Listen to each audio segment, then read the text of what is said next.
gonna be that type of Monday, cocksuckers. It's not Monday, is it? It's gonna be when they get this podcast. Mr. Saturday Night. It's the Church of What's Happening Now. My Jewish Goomba, Lee Syatt, and the Man of Steel, Mr. Ron White.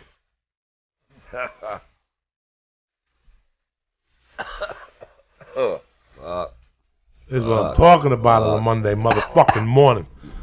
Good afternoon, good evening, Mr. White. How are you, sir? I feel like 100 pesos. Oh my God, that's the fucking weed that killed Carrie Fisher. I'm telling you, that's El Patron. That's what you got to smoke for the series, the Netflix premiere of Narcos. That's the weed you got to smoke right there. What's going on, my man? I just came by here and you just got me so fucked up in about 30 minutes, and I'm gonna be like, well, this will be great. People just to see just how brain dead I can possibly fucking become. Thank you, Joey. Oh, this tequila's tremendous. I haven't drank in a while, but this is tremendous. Oh, isn't it ridiculous? One more. Tequila's probably the most fun liquor, I think. You can't walk on one fucking leg, you know what I'm saying? I've got whatever the fuck the word is. I'm not gonna remember any words for the rest of the fucking night. What's the weed you were fucking giving me, man? El Patron from Perennial, right down the block here in Studio City. This is the shit Jerry Lewis gives the kids before he shoots them. He gives them one of these. Listen, you're not selling no more tickets, cocksucker. You gotta go get hit by another car, or something's gotta happen. All right. Oh my God, Ron White. Where the fuck do we start? You tell me, man. This is you know what? I came down here today to do this because I'm such a big fan, and I don't know. I mean, I guess one of the things that when I moved to LA, and I think, as you know, I want to be a part of the comedy community. I want to be a part of it. I don't want to hang out on the edges and walk in. I want to be a dead fuck in the middle of it. Just having a good time, doing what I do. It's the only thing I do, so I love being. I like being a part of it. I don't care if somebody's an open micer or they make 10 times more money than I do, like somebody does. I'm just fucking with you. Now, where'd you live before, full time? I had a place up in Montecito, California, where I just sat on a deck and looked at the ocean and drank and did nothing. And now I still drink, but I go in and do sets when I'm home, I always go out and do sets. So it's the fucking most fun I can have. It makes me relaxed. If I don't go out and do sets every night, I'm pent up. I feel like I'm here for no reason, and it just it makes me fucking smile. Just to go out and let people love me, Oh my God. Let them love me. There's nothing wrong with that. I fucking earned it. God. Fucking love on me. Man, the night that I went, because I always call up for the holidays. There's something about the store on the holidays that makes my dick hard, whether it's Thanksgiving night, Christmas night. Right, yeah, right. And this year, I called in for, I think, Christmas Eve or Christmas night.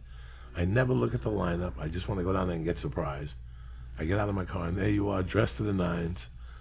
And I'm like, what the fuck are you doing down here? Same thing you are, doing a set. And I'm like, God damn. I called Rogan the next one. I'm like, Rogan, where the fuck were you last night? With my family. We were down at the store having a fucking blast. Yeah, we got toasted. Oh, my God. And I guess that's what being a comic is. I mean, you never end. It never ends. Well, it's the camaraderie of people that are. It's such a number one. Stand-up comedy is a tiny, tiny subculture. I mean, there's just not very. There are way more fucking brain surgeons than there are people that make a living doing stand-up comedy. It's a small subculture, and I find for the most part, not always, but for the most part, there are people I can fucking hang with. Because we know the same people, we've had the same experiences, most of us that have, rode our ass off until it was eroded, and so it's just and especially the store, because you can sit back. There's a place, I know nobody knows this, or maybe you do, But at the store, there's a place for comedians to smoke weed and be who they are, and they've always embraced the insanity of stand-up comedians.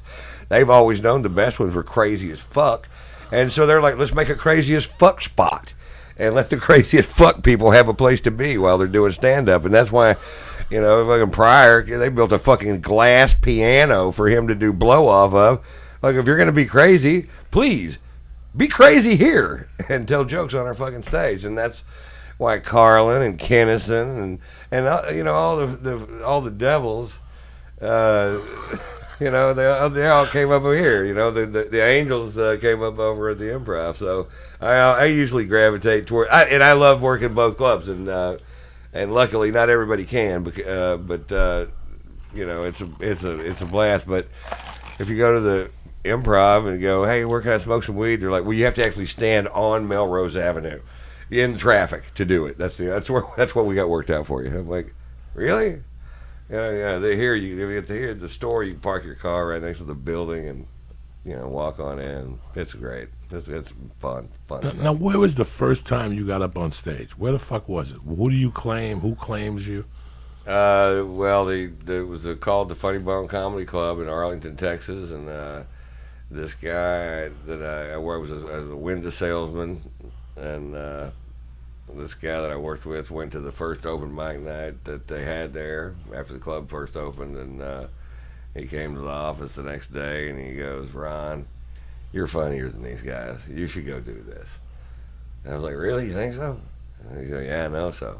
I watched everybody. You're better than they are. Go do this. So I went down there, had to audition for one person, which is so humiliating. There's one person there with their arms crossed, and I've got 4 minutes of shit, you know, pure fucking unadulterated crap.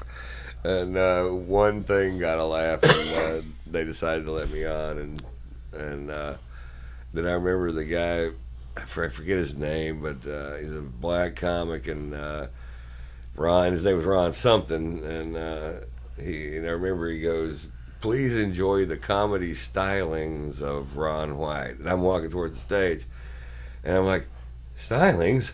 Stylings? And I'm just nervous as fuck, and I didn't expect him to say stylings, and I didn't. But I did okay for my 4 minute set, but the next week, and nobody was there. I didn't tell anybody I was doing it, but it went so well. I thought I got a little cocky, you know, first show cockies, and so the next week that they let me on, it was like 3 weeks later. That's how good the set was, and so then I tell all my friends and everybody, you know, come on out, this is amazing.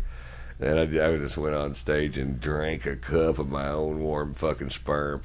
This fucking great comic was on right before me. I froze up, and it was awful, just the worst thing. I don't think anything ever happened worse after that. That set was so absolutely horrible. We're going in like fucking Marines, you understand me? Welcome to church, motherfucker.